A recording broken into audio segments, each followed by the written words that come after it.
Now the best part. I want to introduce Dr. Stephane Plamondon.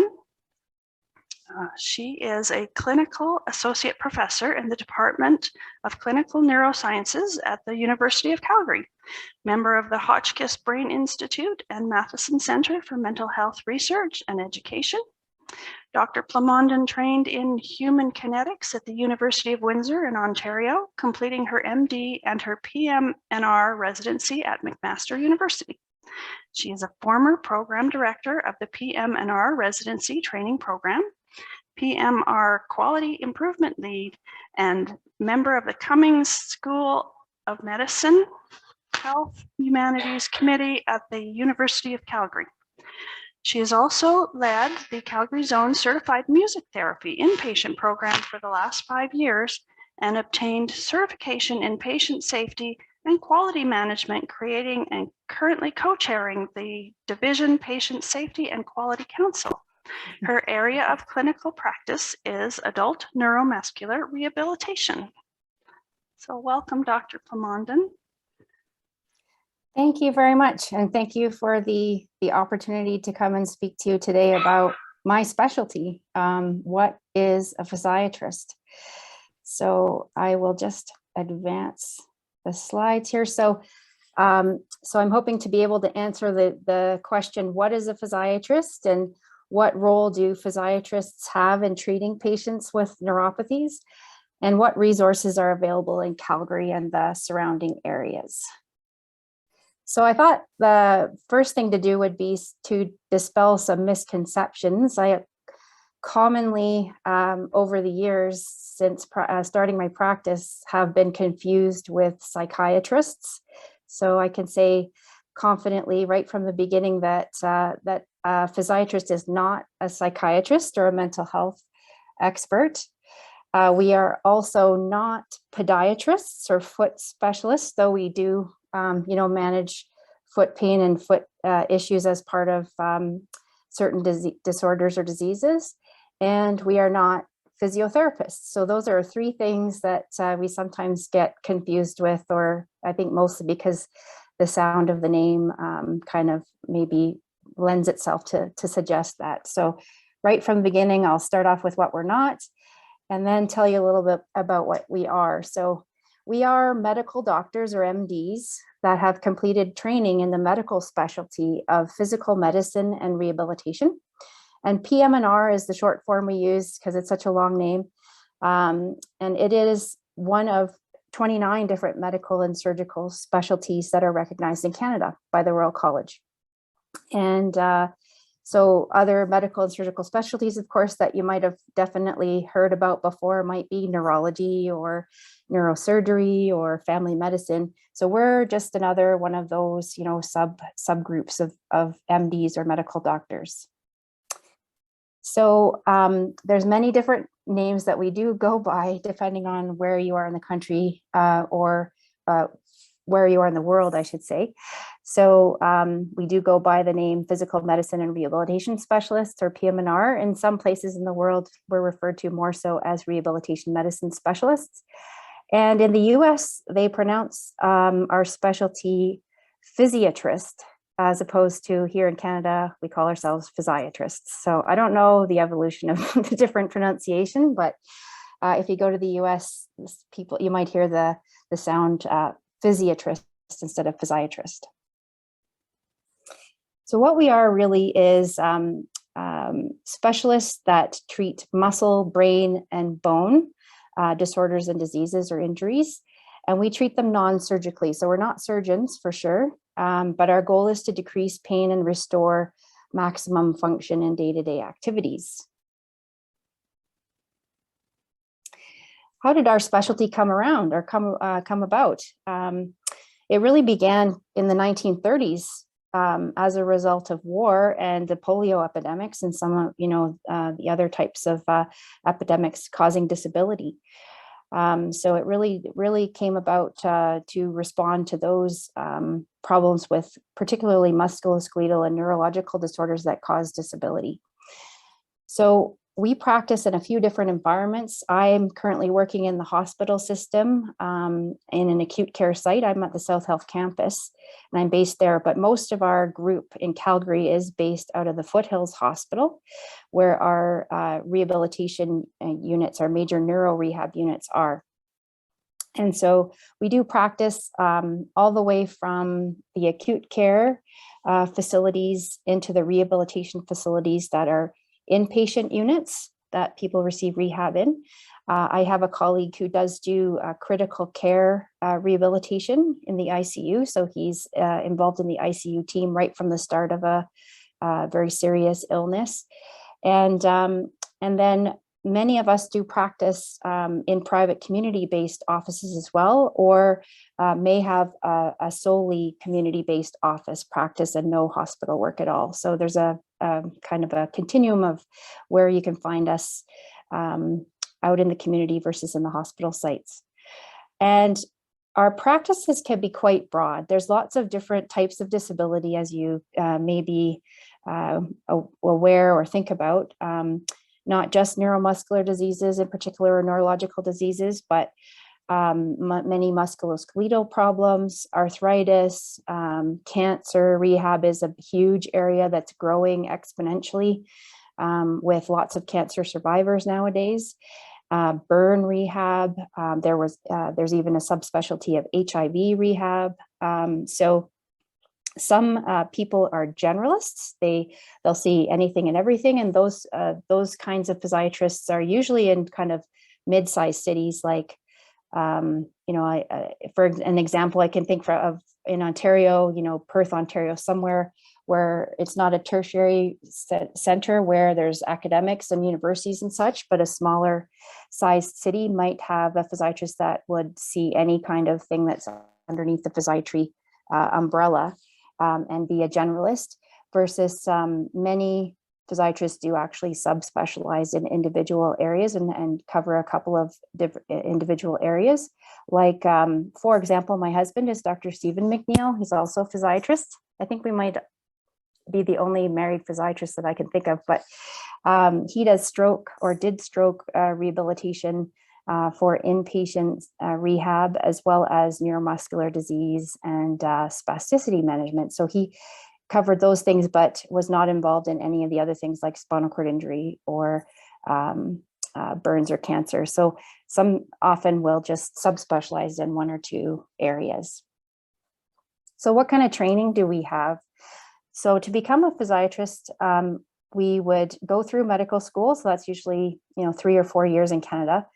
And then we would apply to the residency program for physical medicine rehab. And that's the postgraduate training phase. And that's a 5-year program across the country. So anywhere you go in Canada that has a training program is 5 years. And then to practice in the field after the training program, you would have been required to pass your certification exam, which is given to us by the Royal College. And you also have to have a provincial license. So there's some, physiatrists that might practice in more than one province, but they'd have to have a license in each province they practice in. And in Alberta, those physiatrists that want to perform EMG or nerve conduction testing as part of their practice would need to have completed at least 6 months of training and pass a national exam. That's not the case everywhere in the country. In Ontario, you don't actually have to pass an exam. You can just practice when you're done your residency training. So in Alberta, we're a little bit stricter on who gets to do nerve testing. So how do we diagnose? Basically, we use the same kinds of diagnostic tools as everyone else that's a physician. We'll take a history and ask a lot of questions about symptoms. We will do a physical exam. We might order imaging like MRI or X-ray or those sorts of things. And we might also perform or just order EMG and do some blood work with laboratory tests. So I used to do EMG when I first started practice, but I'm now working half time. So I had to, stop doing something. So I've stopped doing that now. But so now if I wanted to know if I needed an EMG, I'd order it, and one of my colleagues would be doing it instead. So not everybody does do EMG, but it is between neurology and physiatry, those are the two specialties that generally do nerve testing. So what is our role in treatment? So once a diagnosis is made and we know what we're dealing with, we would design a treatment plan that could be either carried out by the patient, just between the patient and the medical doctor, or we might require the help of allied health or other team members or other physicians to manage patients. So we often work. Yeah. Sorry, we had a couple questions. I forgot to ask you if you would like questions at the end or throughout. I'm fine with answering things along the way. Sure. Someone was interested in Charcot Foot, if that's something you would also help with. Yeah. With Charcot Foot, I haven't had a lot of experience or dealing with that myself personally, but physiatrists for sure do assist with that, depending on the person and what their subspecialty is. Definitely we'll work with other podiatrists or other specialists to manage Charcot Foot for sure. So often working with the orthotists, the bracing experts, or sometimes the podiatrists or the orthopedic surgeons. It may be a team approach to dealing with Charcot Foot for sure. I can think, for example, I think that most often comes under the situation. I have a colleague, Dr. Lamb, who does bracing and amputee medicine. And so usually it kind of falls under that sort of subspecialty area. So the physiatrist who manages those things would probably get involved in looking after someone with a Charcot Foot. Okay. And someone else, Annette, asked, can EMG or NCB testing indicate if you have a spinal cord injury? What EMG nerve conduction studies will do is take a look at the peripheral nervous system. So it will help you identify if there's a problem from the nerve roots out to the muscle and the neuromuscular junction. So anywhere along that path, it's a good test for. So it can rule out problems there, but not necessarily diagnose a spinal cord injury or spinal cord problem. It will rule out problems from sort of the spinal cord out. But it can be very helpful in doing that. So if someone's, done a history and physical exam and they're not sure where along the axis or where along the path something is going wrong, the EMG sometimes can be helpful in differentiating if it's a central nervous system problem or a peripheral nervous system problem, along with your physical exam for sure. So it usually doesn't diagnose that, it rules other things out probably. Any other questions? Looks like there's a few chats in there. He was asking about glutes and muscles that contract so hard you cannot walk. Is that something that you would, or a physiatrist would be looking at as well? Yeah, a lot of our expertise is definitely in the musculoskeletal system. So muscle, tendon, joint, any of those problems that we can assess and also deal with non-surgically. So if someone's having, depending on the underlying problem, so that's kind of a bit of a general problem, but if we're to examine someone and their issue or pain was coming from tight muscles, we would be able to assist with how to deal with that and maybe work with other allied health. So sometimes physios are important in managing tight muscles or muscle imbalances and giving people the right exercises. Sometimes we can do that ourselves if it's a very localized area, and we can prescribe the exercises and give you some handouts or some videos to do that on your own as a home program. So we might help with that ourselves, or we might require the assistance of a physio for hands-on kind of guidance on that. Okay, thank you. Is that all the questions in the chat there so far? Okay. So depending on how complex someone's medical condition is, and their diagnosis is, we might be dealing with many different specialists as part of a team, other physicians, like critical care docs or cardiologists or orthopedic surgeons, or the rest of other allied health teams. So some of my patients with certain types of neuropathy might require the assistance of other types of allied health like speech pathology or occupational therapy. And some might need the assistance of social workers or psychologists as well, mental health, financial issues, supports and resources. So it can be quite a big team for some patients that we work with, or it might be us just on our own trying to assist. But whenever we're part of a team, we try to, work together towards common goals and trying to reach the same destination in the end. So what kinds of procedures does our specialty do? Examples that you might have heard of, we've already talked about nerve conduction studies and EMG, but we are also trained in performing botulinum toxin injections. That doesn't necessarily involve patients with neuropathy so much. It's more so for people with central nervous system problems like stroke, but some ALS patients, which is a type of neuropathy, and it's kind of a mixed central nervous system and peripheral nervous system disorder, may benefit from that. So that's one procedure that we do with injections, and then other sorts of pain management procedures like nerve blocks. Some physiatrists have done extra training and do overlap somewhat with radiology, because they'll do guided, sort of ultrasound guided or fluoroscopy guided spine injections for pain management as well.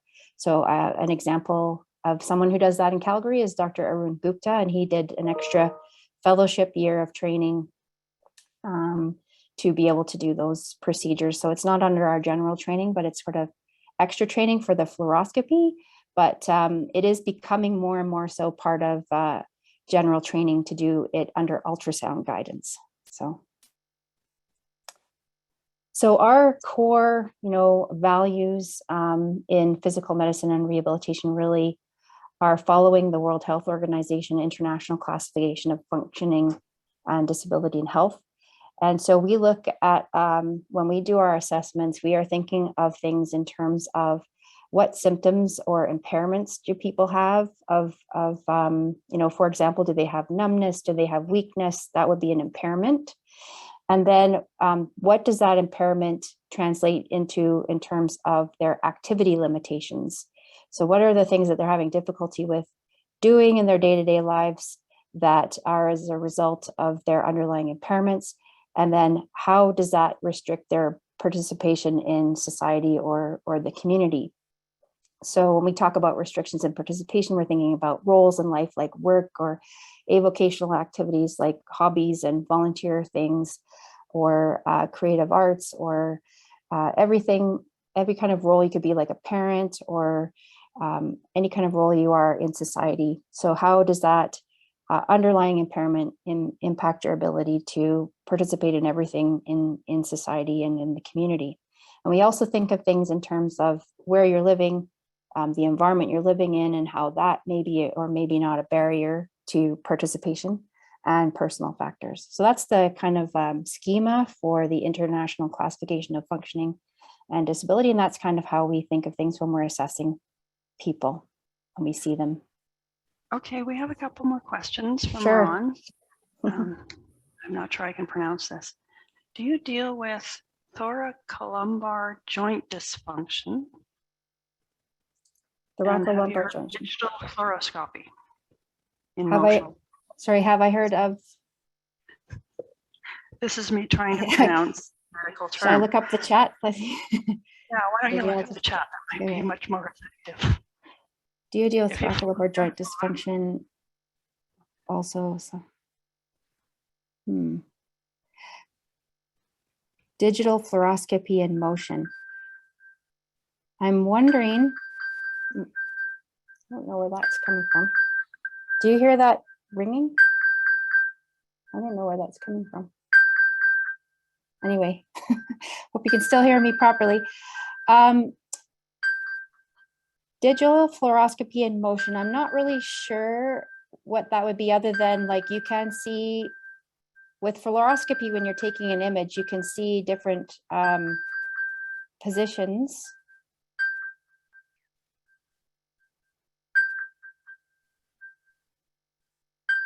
Trying to figure out where that's coming from. Hope it's not my laptop.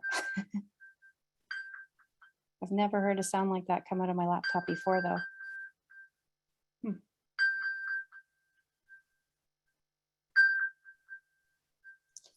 Not sure if I can fix that if it's coming from me.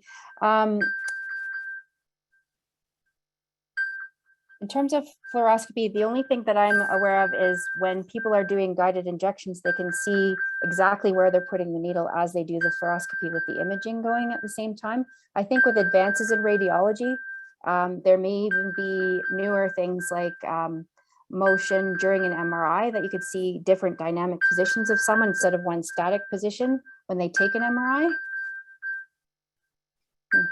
That's very strange. Trying to figure out.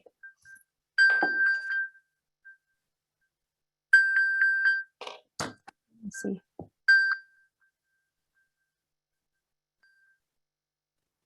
Okay. I guess it was coming from my phone, but I've never heard that phone. Sorry, I figured it out now. It's not dinging anymore. It's not a pager. It was my iPhone for some reason. Okay, seems like it's gone. Sorry about that. So I think hopefully I answered the fluoroscopy question, and then the other one was about thoracolumbar dysfunction. That's a term that I don't really feel like is used necessarily by medical doctors. I'm not sure if that's maybe a therapist term. We do deal with problems of back pain, thoracic pain, lumbar pain.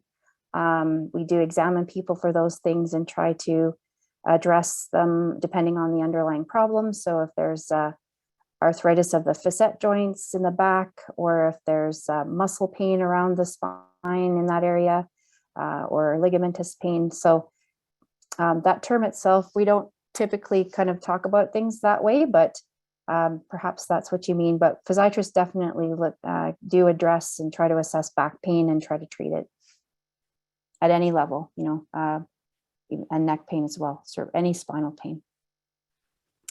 We do have a couple of people asking about how you get a referral or get an appointment with a physiatrist. Yeah, any family doctor can refer to a physiatrist. And I think physiotherapists now were able to refer, though I haven't had that happen to me before so much. I think that there was a change a few years ago such that physios could also make a referral to physiatrists. Or other specialists, you know, other specialists can refer, any doctor can refer to another doctor. So that's usually the way to do it. And usually, you know, we would expect the family doctor as the generalist to start off with to do their own assessment first, and then depending on their success or their level of comfort or expertise in the problem that's being asked about, they might then decide to think it's appropriate to refer up to a specialist for more in-depth assessment. Was that, maybe I can get out of the chat now, and because maybe you're seeing that on the screen. Does that answer most of the questions there so far? Yes, yes, yeah. Okay. So I would think I was gonna now just talk about, you know, where you can find our teams, our rehab teams in Calgary zone. And I mentioned before, I think that at the Foothills site is where most of the inpatient physiatrists are, the ones that look after patients on the rehab unit. So our major neuro rehab unit is at Foothills in the special services building. And we do see, you know, acute inflammatory nerve conditions in particular in the inpatient unit. So someone who's gotten sick quite quickly with Guillain-Barré syndrome, or some type of inflammatory nerve disorder where they're quite medically sick and quite weak, may receive their rehabilitation as an inpatient to recover from that at the Foothills Hospital in Calgary. And then, arrow, following discharge from an inpatient unit, then patients often will have follow-up outpatient rehab at community accessible rehab, and there's 3 different locations. So there's a whole team of allied health at South North and Central CAR, or Community Accessible Rehab.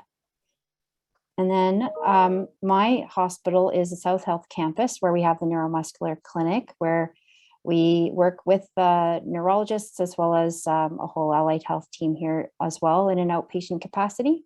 We do see patients, when they first get sick, sometimes they're at the South Campus and then they might need to transfer to the inpatient rehab unit, or they might go home and then have outpatient therapy at the South Campus with our neuro team.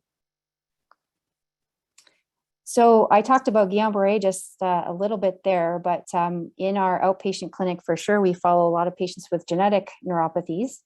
And this is just a slide just to illustrate some of the things for sure that we try to address that are important to patients with CMT. So particularly for sure, mobility, activity limitation, hand and finger weakness, pain, emotional issues, numbness. Those are all things that were identified by patients with CMT that were important impairments or symptoms that they experience that we try to assist with as a team. And just to kind of, it's understandable that people would sometimes think that what we are is sort of like physios, but we are really the medical doctor on the team that kind of has more of the underlying understanding of the disorder and the prognosis that is being treated, but we work with physios and kind of overlap in some ways sometimes with our assessments that a physio would do in prescribing exercise programs, in treating treating painful conditions, and prescribing braces with the assistance of the physio in training people to use braces and gait aids. So that's kind of how we work with physios. We kind of overlap a little bit. They would provide some physical treatments. We might add some medical things like pain medication orally or injectable or topical, like creams and things that you can put topically on the skin to treat pain. So that's kind of where we overlap and complement each other. And as far as like comparing and contrasting to our role with respect to other physicians, sometimes people will need an orthopedic surgeon for surgical treatments. Sometimes people will need a neurologist initially for diagnosis, but we have that kind of overlap or crossover between those two specialties that are non-surgical to try to differentiate, musculoskeletal pain from neuropathic pain or nerve pain. So our specialty would assist a neurologist, because they don't have the same background or training in musculoskeletal problems, in kind of trying to manage and diagnose painful musculoskeletal conditions as well. So that's where we also have a complementary role to those two other medical or surgical specialties. And for neuropathic pain, we would be able to prescribe medications that may be helpful for that as part of the treatment plan. So this is just a nice little chart that summarizes the evidence and the research for different medications that have been studied for neuropathic pain and how effective they are, and how many times you would expect someone to make a 30% improvement in their management of nerve pain with these different agents. So some of the other physical things that we might be more likely to assist with or prescribe or work with a podiatrist with, as well with would be, or an orthotist would be footwear and orthotics or different assistive devices to be used for managing foot pain and deformity. And then to move on to what physios actually do. This is just another slide. It's kind of reinforcing what I already said a little bit more.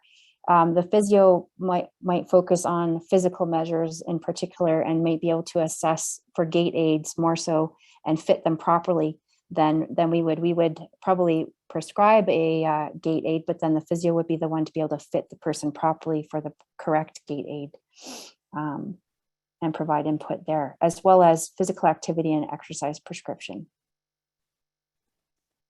So therapeutic exercise is a big part of what physiatry often will be, advising patients about, in addition to physiotherapists. And we also look at the evidence for physical exercise or therapeutic exercise in different patient populations, like how strong is the research showing benefit in using exercise to treat neuropathies, for example. So this is just an example that there's been not a huge amount of research, but there is definitely some that is showing that in CMT or Charcot-Marie-Tooth disease, for sure, there is benefit to aerobic as well as resistance training. So what different types of exercise have been studied, and what does the evidence show, and where are the gaps in research, and where do we need to move forward with more research in the area, as well as balance training, pacing strategies for fatigue management. So a big part of our role is also just looking at the research and the evidence and advising, when you need to monitor someone, or when is it safe and what situations. And then prescribing braces like AFOs. We work with orthotists because they're the ones who actually fit you when you need a brace, but we might be the ones to write the prescription and to provide the advocacy for it, or write letters of support if funding is an issue. And then this is just a nice picture I took of one of my patients who found a nice solution to the problem of fitting your brace inside your shoe, and how that can be a common problem to be able to actually use braces. So she had found this type of adapted shoe. So another role for us is looking for solutions to the problems of using different aids, and adapting things so that they're effective and you can use them properly. All right, we have a question. Sorry, I'm going to back you up again. Sure. Asking about the cannabinoids. So is your clinic able to prescribe cannabinoids now, or is it? It's really physician specific. So for example, I have not requested from my college the permission to prescribe cannabinoids, like medical cannabis. So I don't have that on my license, but there are synthetic ones that were studied even before it became legal, or even before it became okay to prescribe medical cannabis and use a prescription. So nabilone is the one that's been studied even pre all those things changing. So I prescribe that without any difficulty, but you do have to have declared it on your license that you're prescribing, and they kind of monitor for any issues or complaints, I think, with the people that have declared that they are. So some physiatrists do, for sure, prescribe cannabinoids, and others have chosen not to, or if it's not really a big part of their practice. But I am able to write a prescription for nabilone without any issue. And that's a different, a specific pharmaceutical company that made that and has studied it in mixed pain and neuropathic pain. Right. So actually, Peggy is asking a question about where you can find special shoes in Canada. And I know a lot of people have trouble finding shoes that will work for them. Mm-hmm. Do you have any suggestions on? Yeah. Usually it's been the orthotists, that's the bane of their existence. They try and they have probably more advice than I do myself, because it happens all the time. That's part of their prescription with the patient, and they have to have the patients bring in the shoes that they have and make sure the brace fits in them.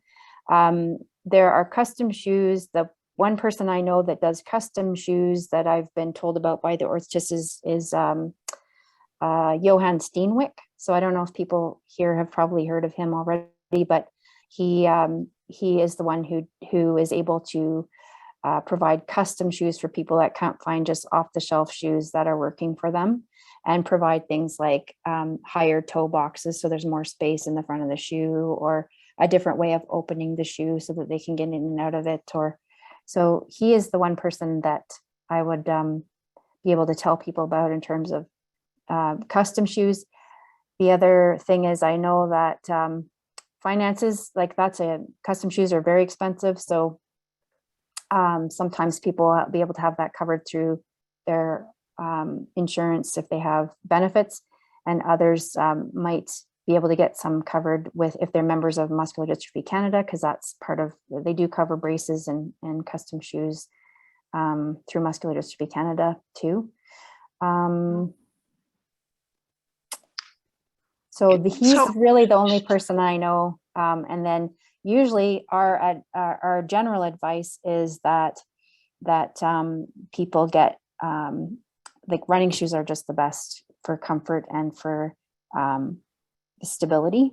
So a good pair of cushion running shoes are probably the best thing that you can do off the shelf to accommodate braces.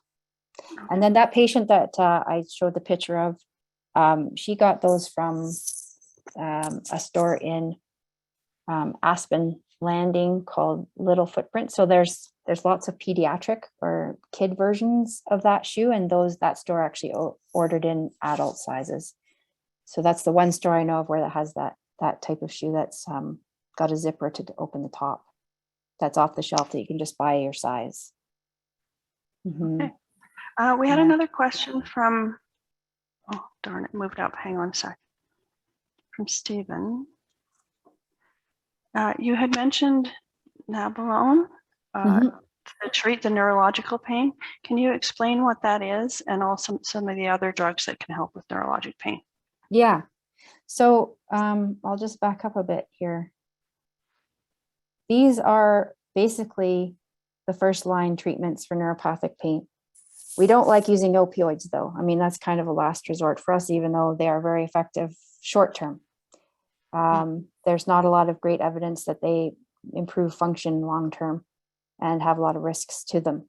So we tend to stick with first line treatments are tricyclic antidepressant medications. So amitriptyline or nortriptyline, that has the most evidence behind it and probably the best numbers you can see on this this slide, showing that, you know, out of 100 people, 25 will improve, 25 will probably be the same, and 50% will, 50% will show no improvement, but 25 would show some improvement with if you're looking at a placebo study. So amitriptyline and the tricyclic antidepressant group at low dose is got the most evidence for treating neuropathic pain. And then Lyrica or pregabalin and venlafaxine or Effexor. Those are like different names for two different other classes. So the SNRIs or serotonin norepinephrine inhibitor or reuptake inhibitors. Those are two other classes that do have pretty good evidence that you can get a 30% reduction in pain by using them. Pregabalin and gabapentin are in the same drug family, but they're two different versions. Sometimes people seem to respond to one a little bit better than the other, and you kind of have to, trial and error that. But and then the last one there in the first and second line treatments is duloxetine. The other name for it is Cymbalta. You might have heard of that on TV. They have advertisements in the States for sure. So all of those medications do have some evidence for them in treating nerve pain. And so lastly, you see there on the side cannabinoids. And so you can think of it in terms of the medical cannabis, which is the plant itself. And you can think of it in terms of synthetic cannabinoids, which is nabilone. So nabilone or sesamet, the other name for it, is a synthetic version. It's not a real plant, originating from the real plant version, not the natural version. It is a synthetic version that acts on the same receptors in the central nervous system that is responsible for processing pain. So it actually acts on the cannabinoid receptors in the nervous system to reduce pain. So it does have some evidence, but it's not first or second line. It's probably third line. And I do use it frequently because nerve pain is notoriously difficult to treat. You're only expecting for a good response, probably a 30% reduction. Like if you were at 10 out of 10 pain before you started it, you'd hope that it would get to 7 out of 10. And that's still pretty significant pain. So sometimes you have to try more than one thing and be on more than one thing to get it to a manageable level for some people. Right. So, right. So hopefully that, so there's different receptors in the brain and the spinal cord and the peripheral nervous system that communicate painful sensations. And so these medications all work on a different sort of part of that or in a different way on that system.